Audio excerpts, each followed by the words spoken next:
২০২৪ সালের রাজনৈতিক পরিবর্তনের পর স্থানীয় সরকার নির্বাচন ঘিরে নতুন সমীকরণ তৈরি হয়েছে।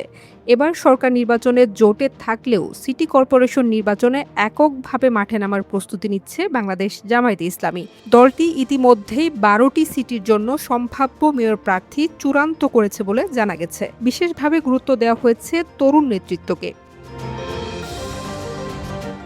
ত্রয়োদশ সংসদ নির্বাচনে ১১ দলীয় ঐক্যের অংশ হিসেবে নির্বাচন করেছিল জামায়াত।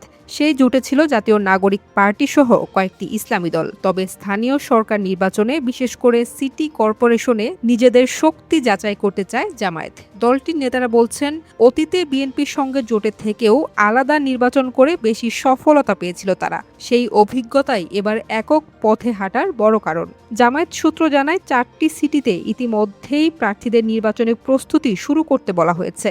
নারায়ণগঞ্জে সম্ভাব্য প্রার্থী মহানগর আমির আব্দুল জব্বার। গাজীপুরে আলোচনায় আছেন তুরস্ক প্রবাসী শিক্ষক ও সাবেক ছাত্র শিবির নেতা হাফিজুর রহমান। চট্টগ্রামে সম্ভাব্য প্রার্থী শামসুজ্জামান হেলালি এবং রংপুরে এটিএম আজম খান।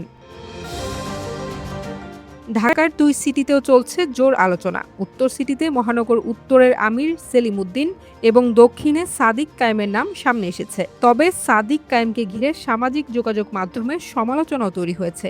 অন্যদিকে দক্ষিণ সিটিতে এনসিপির পক্ষ থেকে আসিফ মাহমুদ সজীব ভুঁইয়াকে জোটের প্রার্থী করার প্রস্তাব এলেও জামায়াতের ভেতরে সেই প্রস্তাবের আপত্তি রয়েছে।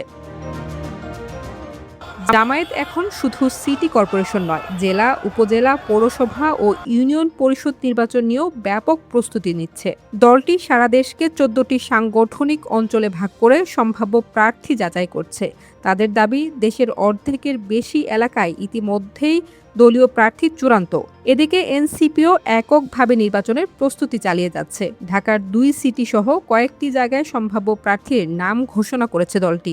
তবে শেষ পর্যন্ত জোটগত নির্বাচন হবে নাকি আলাদা লড়াই, সেটি নির্ভর করবে রাজনৈতিক পরিস্থিতি ও নির্বাচনের তফসিলের ওপর। স্থানীয় সরকার নির্বাচন দ্রুত চায় জামায়াত। দলটির অভিযোগ, প্রশাসক নিয়োগ দিয়ে স্থানীয় সরকার পরিচালনা করা সংবিধানের চেতনার সঙ্গে সাংঘর্ষিক। তাই দ্রুত নির্বাচন দিয়ে নির্বাচিত জনপ্রতিনিধিদের হাতে দায়িত্ব ফিরিয়ে দেওয়ার দাবি জানিয়েছেন তারা। যদিও নির্বাচন কমিশন ও সরকারের পক্ষ থেকে এখনও নির্দিষ্ট সময়সূচি আসেনি, তবুও রাজনৈতিক দলগুলো ইতিমধ্যেই মাঠ গোছাতে শুরু করেছে। ফলে স্থানীয় সরকার নির্বাচন ঘিরে সামনে আরও জমে উঠতে পারে দেশের রাজনৈতিক অঙ্গন।